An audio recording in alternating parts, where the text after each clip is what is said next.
Bonsoir à toutes et à tous, je suis ravie de vous retrouver ce soir pour cette nouvelle édition de la Tranche Info. Nous sommes le mercredi 19 juillet et tout de suite nous partons pour une demi-heure de JT.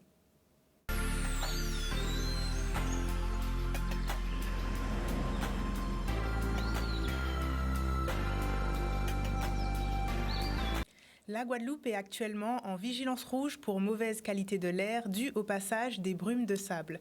Les concentrations en particules fines dans l'air dépassent les seuils d'alerte et conformément à l'arrêté préfectoral, une procédure d'alerte a été déclenchée pour aujourd'hui et demain face à la persistance de cet épisode de pollution. Améliorer les conditions de vie des habitants et les accompagner dans leur quotidien, c'est l'objectif du programme de développement social adopté aujourd'hui par la commune de Pointe-Noire. En partenariat avec la CAF et la CGSS, la municipalité a signé une convention pour une durée de 5 ans afin de répondre aux problématiques sociales que connaissent les administrés. Un reportage d'Enzo Viviès et Nora Florville. C'est un grand jour pour la cohésion sociale à Pointe-Noire, puisque la Caisse d'allocation familiale, la Caisse générale de sécurité sociale et la commune de Pointe-Noire se sont mis d'accord sur un programme de développement social sur une durée de 5 ans, de 2023 à 2028, pour développer le lien social dans les quartiers, dans les sections, pour que la commune de Pointe-Noire puisse accueillir les bébés, les jeunes enfants, dans de bonnes conditions. Il s'agit d'une réponse à un appel à projet. La CAF, nous ne sommes pas la première commune, il y a d'autres communes qui ont signé cette convention avant nous, mais sachant qu'il y avait cette possibilité d'être financé dans le cadre de ces opérations par la CAF, mais on n'a pas hésité une seule seconde à répondre à l'appel à projet qui donne ce résultat aujourd'hui avec la signature de cette convention. Il y a quand même des projets phares dans les 54 actions que nous allons mettre en place. Nous allons mettre un centre multi-accueil. Nous allons pouvoir mettre un centre sur la politique familiale itinérant. C'est-à-dire que tout ce qui existe en termes d'accueil de la jeunesse, de la petite enfance, de lien à la parentalité, du troisième âge, puisque c'est une des choses quand même qui sont assez importantes pour nous. Tout ce qui concerne l'accès aux droits. Aujourd'hui, vous savez, nous avons quand même obtenu le label expérimental sur le territoire de Guadeloupe pour qu'il n'y ait personne qui reste au bord du chemin. Tous les Guadeloupéens pourront avoir droit à l'accès aux droits. Une opération très intéressante pour nous puisque nous sommes un territoire avec une attractivité un peu, je dirais, qui fait défaut. Et aujourd'hui, avec les 104 projets qui sont inscrits dans cette convention, eh bien, nous allons pouvoir trouver des solutions à apporter aux problématiques que rencontrent les parents, les familles, les enfants, les personnes âgées. On a besoin d'animation de la vie sociale pour permettre de donner une chance à la jeunesse. Cette jeunesse en Guadeloupe qui a besoin d'horizon, d'orientation, de perspective et bien sûr de prévention. Vous savez, cette jeunesse où il y a la mer, comme vous voyez, il y a la montagne, mais aussi il faut avoir bien sûr des éléments de manière à voir beaucoup plus loin, de manière à construire cette ville de Pointe-Noire avec la formation, avec un habitat décent. Et ça, nous allons travailler dessus pour permettre que toute la population de Pointe-Noire qui est dans un logement insalubre puisse pouvoir faire les travaux qu'il faut et savoir qu'est-ce qu'il faut faire. Faire en sorte que la cohésion sociale se développe sur tout le territoire de la commune de Pointe-Noire. Donc nous sommes particulièrement heureux de doper l'accès aux droits, l'accompagnement au numérique, mais aussi tous les services en direction des familles, des jeunes en particulier, mais également de nos aînés pour renforcer l'attractivité de la commune de Pointe-Noire. Les festivités continuent pour de nombreux diplômés de Guadeloupe. Hier, mardi 18 juillet, le conseil départemental a récompensé les élèves les plus méritants du CAP au bac professionnel. 50 élèves ont été primés pour leur travail et félicités pour leur réussite et leur détermination par le président Guy Losbar. Reportage signé Jeff Taylor. Il faut rappeler qu'il y a à peu près 1000 enfants placés en Guadeloupe. On connaît les raisons des difficultés dans leur foyer ou parce que les parents ne sont plus présents ou ne peuvent plus assumer. Et nous tenons chaque année à pouvoir les honorer, les célébrer. Et aujourd'hui, c'est 50 enfants qui ont réussi soit au BTS, au bac ou au bac professionnel et que nous allons pouvoir honorer. C'est très important puisque on sait dans quelle situation ils vivent et je pense que lorsque nous faisons cette cérémonie, ils se sentent... ils sont particulièrement heureux. Je me rappelle l'an dernier de vérifier leur joie. Et cela leur permet de se rendre compte aussi qu'ils ont une famille qui sont prises en considération. Nous avons, il y a de cela 15 jours, reçu l'ensemble des assistantes familiales parce que là aussi c'est très important. On sait quelles sont les difficultés aujourd'hui quand on est parent. Donc vous vous rendez compte des personnes qui se donnent pour ces enfants, qui ont 2, 3 enfants et qui doivent tout faire pour qu'ils puissent réussir sur le plan scolaire, mais réussir, de leur donner l'éducation nécessaire pour qu'ils puissent réussir dans la vie. Donc ce soir, ces enfants seront célébrés et ce sera aussi l'occasion de rendre hommage à leurs parents et à tout leur environnement. Il y a eu les éducateurs, il y a toute l'équipe qui sont autour de l'enfant. Et il y a aussi les enfants, parce qu'il ne faut pas oublier, c'est aussi le fruit de leur travail. Et le conseil départemental qui est là aussi en soutien, c'est vraiment, je dirais, une victoire d'équipe. Hein. Je suis vraiment ravi et fier d'avoir reçu ces prix. Ravi, merci pour toutes ces personnes qui ont jugé nécessaire de me décerner ce prix ce soir. Je suis content. Et puis l'année prochaine, je compte poursuivre en licence professionnelle tourisme sur le département de la Guyane. Donc une licence en alternance qui va me permettre d'allier la théorie et la pratique dans le milieu professionnel. C'est ce que je recherchais, c'est ce que je veux et je pense que je vais y aller, je vais réussir et je fonce dedans quoi. La ville des Abîmes aussi récompense ses lauréats. Lors d'une cérémonie organisée le mardi 18 juillet, plus de 400 diplômés entourés de leur famille ont reçu un prix avec les félicitations du maire Éric Jalton. La commune souhaite par cette occasion les féliciter et encourager la poursuite de leurs études. Un reportage de Michel Depape. Depuis 2008, la ville des Abîmes, sous ma mandature, évidemment, mes mandatures, honore, récompense, félicite tout simplement nos lauréats, bac, licence, master, doctorants, et j'en passe, qui ont réussi durant cette année. Et c'est toujours avec joie qu'on nous accueille. Aujourd'hui, d'ailleurs, 415 qui ont répondu à notre invitation. Ils sont sans doute un peu plus nombreux à avoir réussi. Et par un petit don pécunier pour qu'ils puissent passer un bon moment avec la famille ou les amis et ou s'acheter ce qui leur plaise, mais aussi une médaille qu'ils vont garder toute leur vie, symboliser leur première réussite parce qu'ils ont sans doute besoin d'aller plus loin dans leurs études. C'est pourquoi la ville des Abîmes, Centre communal d'action sociale, pour la ville des Abîmes plus généralement, est là aussi pour les accompagner, les orienter, les aider encore financièrement, davantage encore, pour faciliter leur évolution pour les cas sociaux, ceux qui ont vraiment besoin du concours public, qui puissent faciliter leur évolution dans le monde de l'apprentissage, des études, pour avoir un métier digne de ce nom. C'est un beau geste de leur part pour nous faire poursuivre nos efforts et pouvoir aller plus loin dans nos études. Ça a été plus ou moins compliqué par rapport au fait qu'il y ait eu,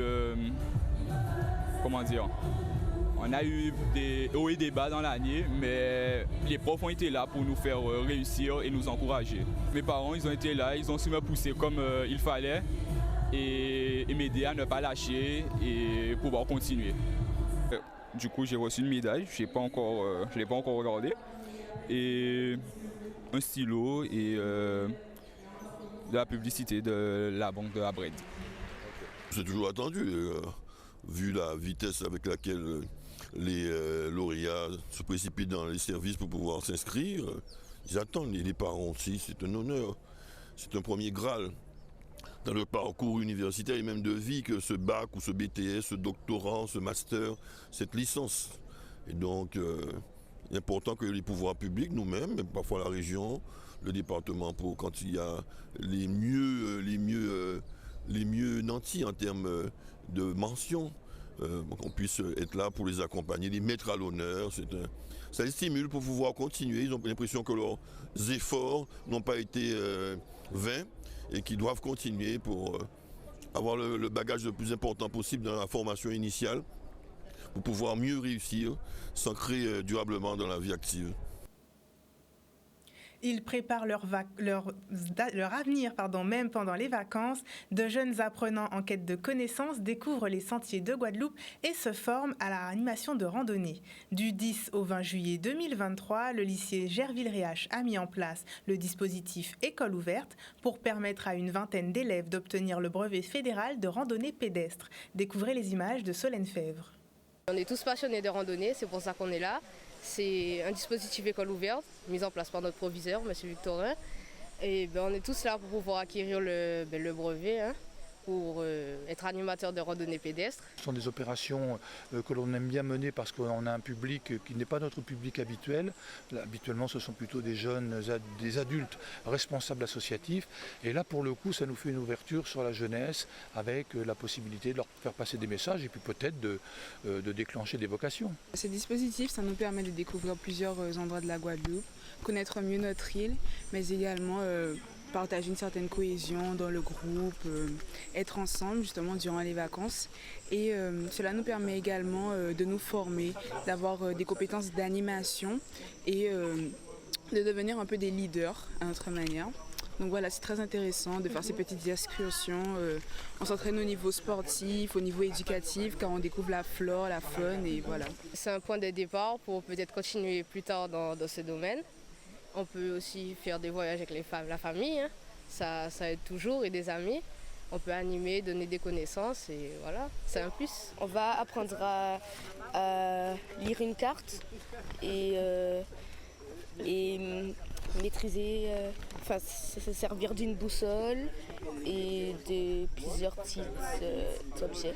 C'est bon, c'est très convivial. Voilà, nous, on n'a pas l'intention, notre intention n'est pas de faire du matraquage, notre intention c'est de sensibiliser les jeunes à la responsabilité, savoir comment on gère un groupe dans randonnée, savoir comment on se situe dans ce groupe.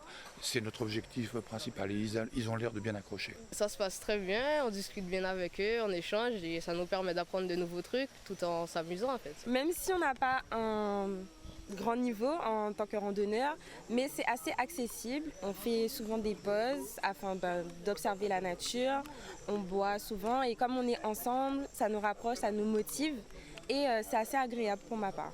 Moi auparavant, j'avais pas vraiment souvent fait de randonnée, donc j'étais assez lente. Donc je me suis tout simplement mis en position de servile avec notamment Olivier. Et ça m'a permis d'aller à mon rythme et voilà. Notre fédération est agréée environnement, déjà, il faut le savoir. Donc c'est dans nos gènes, je dirais. On forme des accompagnateurs de randonnée, certes, mais des accompagnateurs de randonnée éclairés à toutes les problématiques actuelles.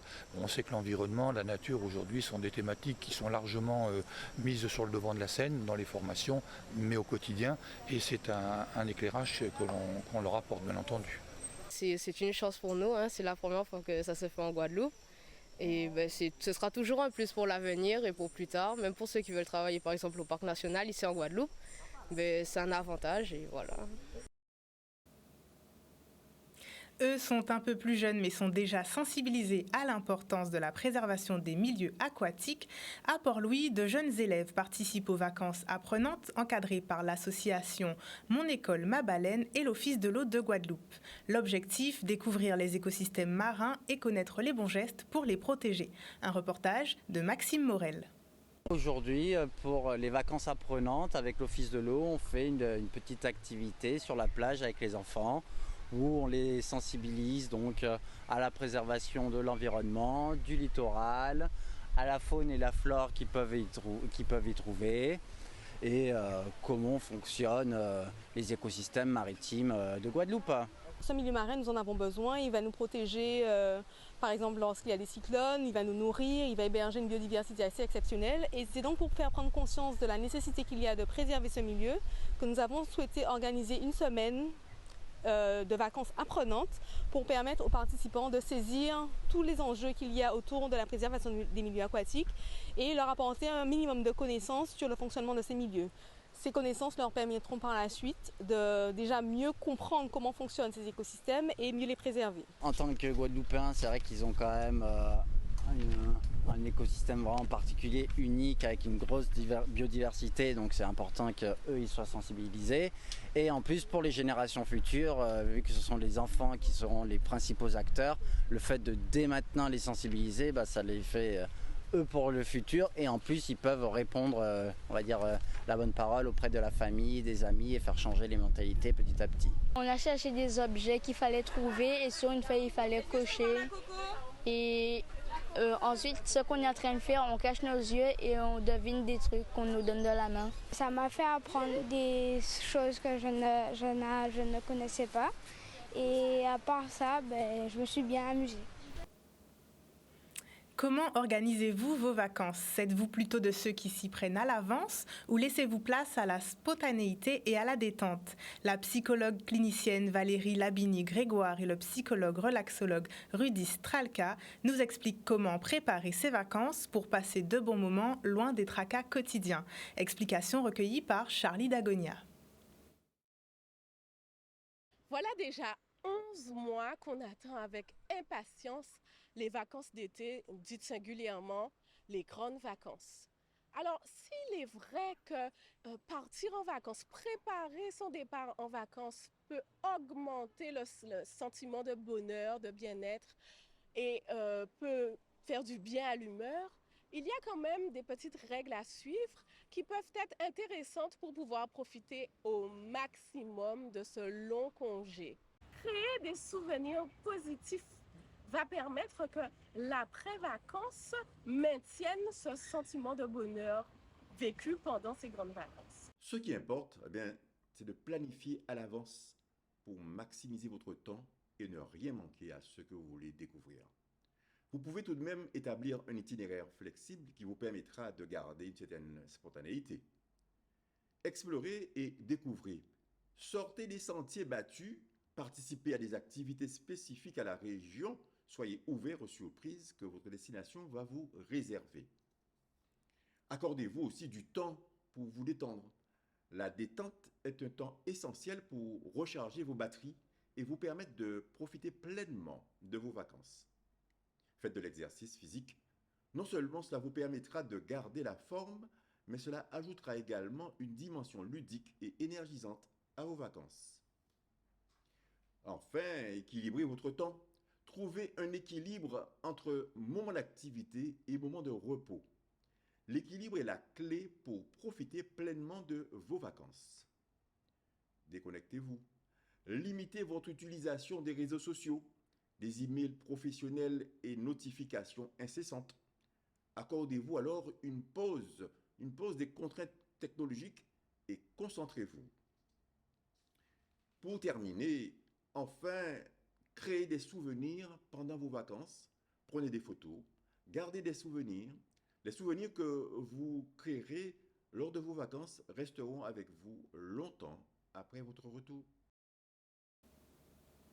Et les vacances sont aussi l'occasion d'événements comme les élections et concours de beauté. Ce sera d'ailleurs le cas de l'élection Miss Belle et Pulpeuse qui aura lieu le vendredi 28 juillet. Et à cette occasion, nous recevons donc le directeur général du comité, M. Loïc Manchot, et Raïdi Karen, la Miss Belle et Pulpeuse Guadeloupe 2021. Bonsoir. Bonsoir. Monsieur Manchot, donc l'événement connaît un véritable succès puisque vous affichez déjà complet pour l'élection. Qu'est-ce qui explique un tel engouement de la part des Guadeloupéens? Déjà, bonsoir à tous les Guadeloupéens et bonsoir à Canal 10. Merci pour l'invitation. Alors, effectivement, depuis le mois dernier, nous avons lancé la campagne de l'élection. Et après 2 semaines, nous étions déjà complets. Et aujourd'hui, nous sommes en train d'essayer de trouver, pour jongler, voilà, pour trouver des solutions, parce qu'il y a encore des demandes. Et voilà. Mais je pense que c'est un phénomène qui prend naissance parce que les femmes pulpeuses en Guadeloupe maintenant rentrent vraiment dans j'ai envie de dire, le paysage de la femme belle. Et c'est tout à fait normal que maintenant, par curiosité parfois, ou par envie, ou par sympathie, les gens veulent venir voir ce genre d'élection qui change du quotidien. Et voilà. Très bien. Et du coup, quelle organisation cela demande? J'imagine que c'est beaucoup de préparation. Comment est-ce que vous faites pour vous organiser en tant que directeur du comité, mais aussi pour concilier la vie personnelle des candidates et de l'élection? C'est assez compliqué. je vous l'avoue, mais on aime ça parce qu'en fait, en soi, même moi personnellement, j'ai ma vie personnelle à côté, on a les candidates, on a les Miss en titre, les dauphines en titre, etc. Et c'est quelque chose, c'est un orchestre en fait qu'on a à limite, mais en fait on aime ça et donc du coup on se donne à cœur joie pour justement diriger le tout. Et jusqu'à maintenant ça fonctionne. Je tiens quand même à dire que ça a débuté en 2017 et on y est encore, donc c'est que ça fonctionne. Voilà. Très bien.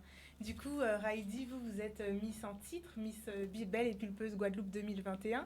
Qu'est-ce que cela vous procure de devoir remettre votre couronne, d'avoir participé également à cette élection? Alors, grâce au comité, j'ai vu rester une année de plus élue. Donc, il veut dire que je suis élue 2021 et 2022.